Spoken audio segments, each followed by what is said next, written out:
recognition from that bigger community.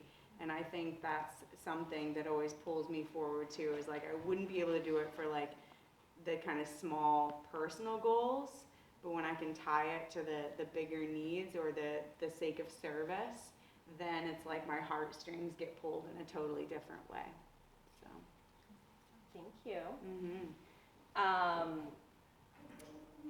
So my background is, I come from a long lineage of school teachers, and when I announced to my family that I would be leaving the family business, they were like, oh, that doesn't sound like a good idea. They're like, because last time I checked, you get like 16 weeks paid vacation every year as a teacher. And I was like, oh yeah, I'm like gonna be giving that up. And so now fast forward, and it's like I work in the summer, which leads me to the topic of challenges, okay? So there are some challenges. So it's like, so we've all just ripped off the proverbial Band-Aid.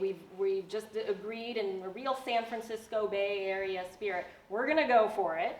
But then there are naturally some challenges. So I wanna hear from our panelists here, what are some of the main challenges in working for yourself? You know, are they logistical? And okay, it's a leading question. What I want to get to is, are these obstacles real or self-imposed? And can we take kind of that slant on it as well? So anything about obstacles and what helps you to overcome them? Yeah, so I think one of the main challenges definitely is about having my own business is that it's self-motivated. So I definitely have to find that work-life balance that works for me. I'm not just showing up with, you know, the safety of a job and a paycheck. So I have to figure out a way to make a living from it. But it's also part of the journey of just getting to know myself and not just like putting yourself in the box of like, this is how we work. You know, it's like, okay, let me go design my own life. You know what I mean? And yeah, I mean, like I said, it's part of getting to know yourself, and I think it's important to remember that the journey to success is not linear, and we have to make mistakes in order to learn and to grow and to better ourselves. And honestly, the bulk of the challenges is self-imposed, like you're saying. It's like self-limiting beliefs and fears, and I've had to work through so many of those in order to have the confidence to put myself out there and believe that I can make a living out of helping other people. And for example, when I first started out, I knew that I had the skills as a health coach to help people, but I had this deep-seated fear that because I was still going through my own health journey, I couldn't help other people heal because I wasn't fully healed. And so it was like I was focusing on the negative, I was focusing on what I didn't have and how it was holding me back and how it was preventing me from getting clients, instead of focusing on the valuable knowledge and skills that I had and how I could help people. So once I was able to shift that mindset from lack to abundance and from fear to trust, I was able to gain the confidence that I needed, and I just naturally started attracting more clients, and everything just naturally started to fall more into place because I was just believing in myself. I would say one of the biggest challenges I've had is just at times just wondering if I can actually do those things that I've set out to do on a daily basis. Not on a daily basis, but if I have like a project ahead of me, you know, it's the stories that we tell ourselves and everything that we feed ourselves. It's so important to feed ourselves positive things, because when you feed yourself negative things, it can be a little taxing on your next move. But I would say probably that, but I've learned how to work through it, and I just do it. I just do it. And sometimes I don't even have the confidence to do what I just did, and I'll get in the car and I'm like, oh my God, I can't believe I just did that. I can't believe I sat in front of this couple that I didn't even know that I could land with a budget this high. and I did it. And it's the same thing. I'm going through another yoga training, but I'm a yoga teacher as well. And that first class that you teach, and you get so at least I got really nervous, and the whole first experience was just really nerve-wracking in general. But I remember telling myself on the way there, because I could feel like butterflies, and I was just starting to feel a little sick, and I just started to like, it sounds funny, but I shouted, I'm like, I am a wonderful yoga teacher. I am going to be a great yoga teacher. Like, I'm going to go in and rock that class. And I was screaming it in my car. And then it helped some of the jitters get out, even though I didn't absolutely believe that. I was telling myself that on the way in, and I got through the class, and I'm like, oh my God, I did that. And then I just felt, a little bit less nervous the second time. But yeah. I thought I was the only person like screaming and yelling in the car, like girl from New Jersey. I know there's a couple others in here, so thank you for admitting to that. Yeah, for sure. It helps. It definitely helps, for sure. All right, Allison, challenges. I think challenges, one of them is just filtering, the way I think of it is like filtering through the noise, and I think it's super important to be able to get clear on how one kind of business person described it is what's important versus what's urgent, right? Because there's a lot of like urgent things or things that can seem urgent, and as social media has become like more predominant in all of our lives, and definitely like a big part of business and how we talk and communicate with people, it's a marvelous storytelling device. And it can be a huge time suck, right? Like sometimes I'm like, did I just really spend that much time, making some little, I'll get really particular about how big the font is or the picture is, right? But then filtering through like what's important versus what's urgent, right? Because a lot of things will be kind of grabbing at your attention when you're trying to accomplish, especially if you're putting something more on your plate, right? Because a lot of times when you're trying to do something new or create something new, it's not like you get to clear the plate to put all of that there, right? It's like you have to add something. So then getting clear on what's important versus urgent, and being able to kind of deal with by urgent, what I mean is like the things that aren't necessarily important, wouldn't move your dream or your business forward, but might be grabbing your attention. Like scrolling through social media, or just getting on social media, or seeing like how many likes something got, or the comments, whatever. Email is a huge urgent thing. Most things in email do not need to be answered within an hour, right? Versus like what's important. Like, okay, I need to do some journaling around a program I'm doing, or I need to be able to flesh out some ideas about something I want to offer, or like, all the things you really don't want to do, like run the numbers, things like that.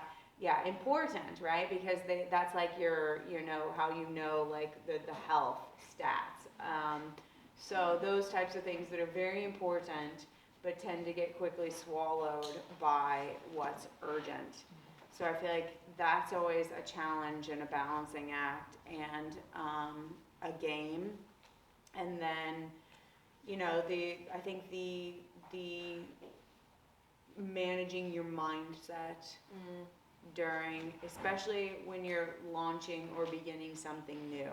I think once things are in motion, it's kind of the old like image of like for a while you have to push the boulder up the hill, right? And eventually it starts to go down and pulls you with it. But until that downward momentum, or the momentum of whatever you've created, starts pulling you, it can seem like a lot of effort to keep that going. So then having practices and things to stay positive, stay clear in your mind, always important. I have one last quick question before I turn it over to all of you. I need to know, what are your non-negotiable self-care wellness practices that keep you hale and hearty for running your own business and chasing down your dream? What's non-negotiable? I have so many. All right, I'm just gonna list 5 really quick. Okay. So real food. Yes. Simple. Just eat the food that our bodies were evolved and designed to eat. So don't eat food that's not real, and eat real whole foods. Food is one of the main ways that we feed our body energies, and we feed our minds, and so we feed our lives. and it affects every aspect of life. So eat real food, connection with nature. There's a ton of science that proves that nature is so beneficial for our physical and mental health, including productivity, stress reduction, which are super important for, running business. So, I mean, exposing myself to nature on a daily basis has made a huge, huge difference in my healing and my business success. Meditation has been life-changing for me. I think that our minds are one of the most powerful things that we have available to us. Meditation is how we can rewire our brain, and I mean, it manages stress, like it does so many things, but as we were talking about with the whole fear thing, you can get as much support from the outside as you want, but what it really comes down to is facing your own fears and being aware of them and how they're holding you back and releasing them. And meditation is such an amazing way to develop trust and intuition and to release those fears. And movement is another big one. A balanced amount of movement, not too much, not too little, super important for every aspect of health, and really impactful on energy and motivation. And of course, sleep is like a huge one, also really good for energy and motivation.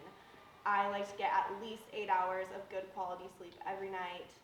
I think it's just as important as any other aspect of health, nutrition, whatever. I have so many sleep hacks, you guys. You do. On my website, I have an insomnia article. If you're having any issues sleeping, all of my sleep hacks are on there. And yeah, what about you?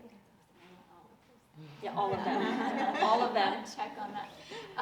I would say for me, that's a total work in progress. I'm a mom of 4, and I'm a total giver, and I tend to give a lot of myself, and I'm an afterthought in the end, and I'm definitely trying to get better. I'm working out more, which I love working out, doing more yoga. Dates with my husband every week are non-negotiable. I remember you told me that. Yeah, we have the same set date every week, and we try to squeeze in little ones in between. But eating healthy, I definitely do that because I cook a lot, and I mean for my kids and just for myself and my family, I definitely do really healthy food. So that's definitely one non-negotiable for sure. But yeah, working out, it makes me feel better. You're more clear, and sleep, I'm work in progress. Maybe in a few years. When the kids get bigger.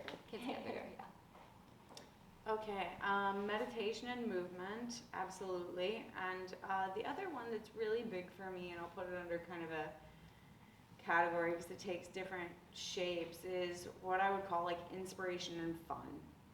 Going out to see music, going to see a play, taking a little weekend trip, or and with like a new business, I kind of say it's like the business baby. It's like there are no big trips this year.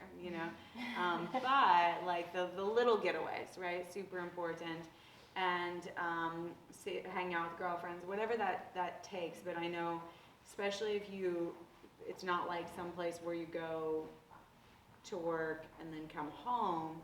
Sometimes it's tricky to turn that off. Right? And again, especially if you're adding on or doing something new and you're doing like side jobs or keeping your career and trying to build something else on the side, then that becomes even more demanding in terms of time, energy, resources. So then to unplug and to be able to have fun and feel inspired and feel alive so that it doesn't become, you don't careen down the ledge of burnout. So I second that. Fun is important, for sure. I wanted to turn it over to all of you if you had questions for the women up here. And if we do have a worksheet, so questions and then worksheet. Yes, what's your name? Divya. Divya, hi. I wanted to know, you all mentioned at some point that you struggled and you had thoughts of limiting thoughts. Like, how do you get over that? Are there certain other people that you listen to, or any motivational speakers, or just what do you do to build that up?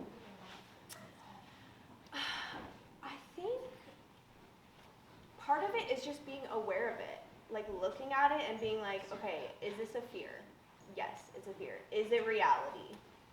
Maybe it is, maybe it isn't, but the important thing is to not let it hold you back. Because like, if you have that fear, it's like, what's the worst that could happen? You fail, and then you get up and you keep going, and you learn from your mistake, and you grow, and you improve on yourself as a person, you know what I mean? It's just moving, it's not necessarily like getting rid of the fear, it's more moving through it. And then definitely, like I was saying earlier, like inspiration and having people that are expanders, meaning they are doing things that you want to do, and so they expand your consciousness to believe that you can follow your dream if they're following their dream. And I've had so many people around me that I'm like, I'm scared of this, I'm scared of that, and they're just like, I mean, I can't emphasize the importance enough of having people around you that inspire you and empower you and lift you up, and also setting healthy boundaries and releasing those relationships that are toxic and bringing you down and bad energy, and just really surrounding yourself with people that see the value in you when you can't see it yourself. I would say that was my biggest answer, is just surrounding yourself with people that motivate you and push you and encourage you, and people that you can bounce ideas off, and people that will just push you to the next level. I'm a huge podcast listener. I love podcasts. I have like a few that I like listen to when I'm driving, and that's helpful. Reading, I love to read. But yeah, I mean, surrounding myself with people that are doing those things that they said they're going to do, and they're working really hard at those things on a daily basis. And that's super inspiring to witness. And I try to be that person. I mean, I keep pushing. I wake up every day, and I do all the things.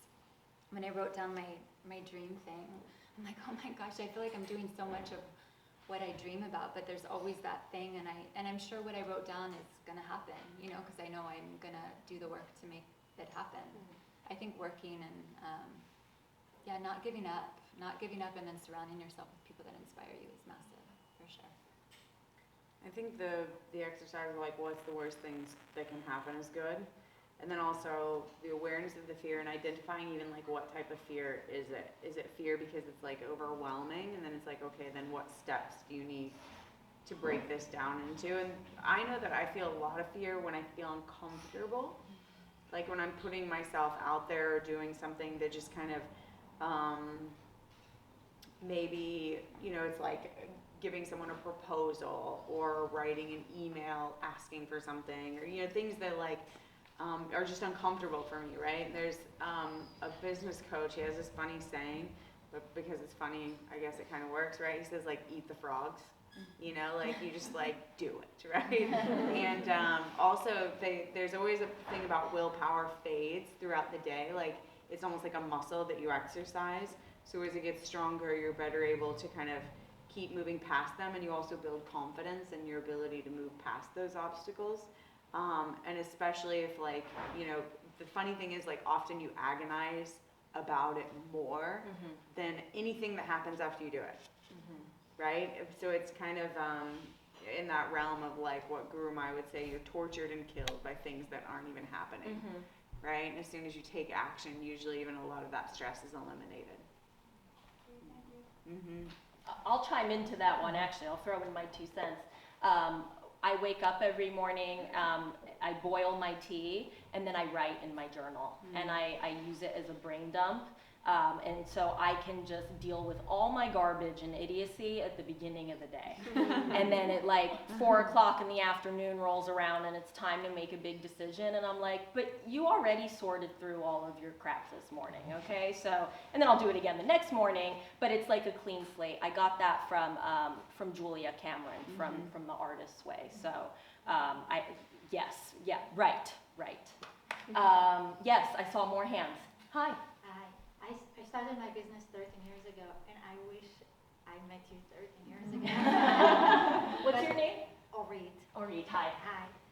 I came here because I'm trying to create something, an add-on. Yeah. But everything you said is 100% correct. Everything. The husband behind the successful wife, or the male behind it. The fact that you have to be driven to find the drive from within you, And to answer your question, what helped me, because I was pretty much on my own, it was to propel my vision through reading books about the topic, talking to people in the field. That's what helped me, not watching YouTubes. I just don't have time, really. And you have to sort through so much before you find the one you really like. So it's just not good usage of my time. But and everything else. So thank you so much. And of course, yoga. 25 years. I cannot emphasize how essential it is for keeping sane. And as you age, what a huge difference it makes between people in my age group and myself who are not as active. So, I do other sports, but yoga is the one constant. So thank you so much. Thank you. Yes. Thank you. Well, my name's Vidya, and I always get called Divya, so I never hear that. So thank you guys for sharing. I teach second grade down the street, so I'm also a teacher. And right now we're doing a lot of work at the beginning of the year and throughout the year about growth mindsets. And so like everything you're talking about just relates to me and the work I'm doing with my kids in my classroom. So I can't wait to like go back and tell them that Miss Vidya is a part of this process as well, and like to share what you shared with me with my students tomorrow. So I just had a lot of connections there. But my question was if you have any good book recommendations. I know you kind of alluded to it, but if there's anything that's kind of been transformative or that you just highly recommend. I'm always looking for good book suggestions. I'm an avid reader. And yeah, I'm just curious. Yeah. Danielle Laporte. Yeah. Yeah, Danielle Laporte is quite a force. And I think she wrote something, her thing that's most geared towards business is the fire starter sessions. But I think she has a really unique perspective on especially what it means to be a woman in business. Right? Because I think sometimes there can be, I've read a lot of things by men too, and great, get lots of strategies, but there's something very different and it feels much better to me with some of the female perspectives, especially when it comes to like flow and really kind of identifying passion and service and how, even how you want to feel versus just a huge checklist or goals. And I think she has a really remarkable perspective on business and life and leading a rich, full life and really getting clear on what that means for you. The Biology of Belief by Bruce Lipton. He goes into the science of how the thoughts that we're thinking in our mind are basically energy that our cell membranes are picking up on, and he just goes into, it's kind of like manifestation, and the thoughts that you're thinking affect your health, and he basically breaks it down into like the quantum physics and like the science of it. It's really cool. And then the other one was You Are a Badass. It's just really, really inspiring. Yeah, that's important for sure. I read this book last year that was hugely impactful called How Yoga Works. Have you heard of it? It was so good. And it was just a story of just a girl who was put in like the most dire situation, and she kept her belief system, and she just kept like that strength, and she was very sturdy and steady, and she ended up impacting like so many people's lives through yoga. And I just was super inspired by it because of the situation she was in, and how she just had courage, and she just kept pushing and pushing and pushing. Yeah, that was super inspiring. And Untethered Soul is another one that, I don't know if you've read that. Yeah. But yeah. But I'm excited to try it. How you Yeah. work. Yeah, and there's so many books. I have like a stack by my bedside. Yeah. My husband hates when I do this because I do it often, but you're all invited to my apartment. You're invited to my one-bedroom San Francisco apartment, right? Once a month I'm doing Women's Wellness Book Club. So September 30th, it's a Monday, is You Are a Badass, as Molly mentioned. And I think that it's the kind of book that just gives you a kick in the pants, like like we can like talk about our fear and then we wallow a little bit and then they're self-pitying and then this book is like just cut it out. And then October is Big Magic by Elizabeth Gilbert. That's October 28th.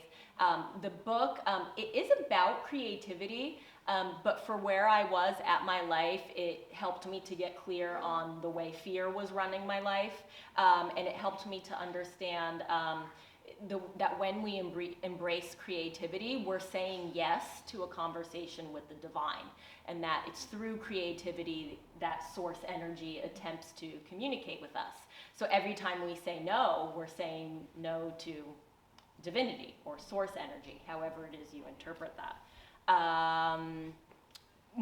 Liz. I wanted to add a book. And Please. It's a grounding and a foundation book, The Four Agreements. Oh, you mentioned that.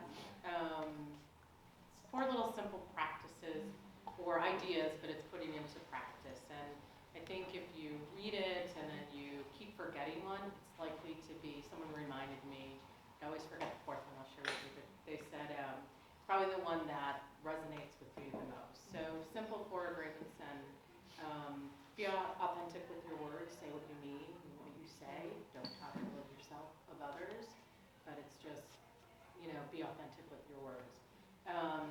The second one is never make assumptions. So we usually go into conversations thinking and anticipating what the other person is going to say, and we all bring our own crap to the conversation. But it's ask more questions if we're open to ask more questions. This was mine. Never take it personally. So it's usually someone else's stuff, but we interpret and internalize it. And then the last one is just do the best that you can. And our best may not be the best, that it could be materialized, but at that moment it is. And so I think it's just from all of what you ladies have been saying, it's just sort of that foundational topic that it's just hard to put in practice, but great to try to realize. To be mindful of the time and respectful to the amazing women who work here at Athleta, I would like to move us into this energy manifestation template I prepared for the group this evening. We can stick around and answer questions. I really don't believe in a one-sided presentation, so I did want to prepare something for you. If I could have, will you be my helper? Pencils, everyone gets a pencil. We'll do like a take one, pass it down the line situation. So if you haven't yet, this is probably going to be part of the evening where you have to say hello. Thank you so much.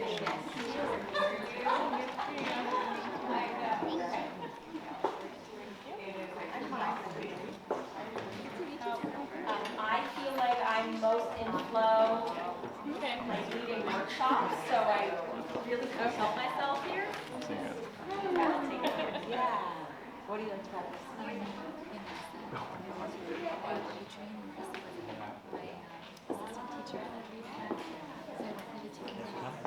I'd like you to love to witness you discuss with the people next to you the dream that's sitting on your back burner. I know that's super intimate. 3 people who will support you. Things you will, like action items, things you will start doing. And I actually went back in this morning. I've used this template before, but I went back in and I said by when. Like it helps to give yourself a little deadline. When we pile more things onto our plate, you have to honestly figure out what you're going to take off. So things you will stop doing. Good luck with that. And then the number 5 on the bottom, like it's so easy to gloss over. I will celebrate progress and success and thank my squad in these ways. So it's like, I'm trying to make celebration a little more of a part of this Bay Area culture, but it's usually like, I just achieved this goal and now I'm gonna move on to the next thing. No, like you're gonna bask in the glow. So please feel free to break into your partners or your triads or say hi to someone. And then, yeah, I'll be curious to hear from the collective wisdom of the group. Please chat amongst yourselves. Oh, I'm sorry. I asked you to be the helper, and I'm like, no sheet for you.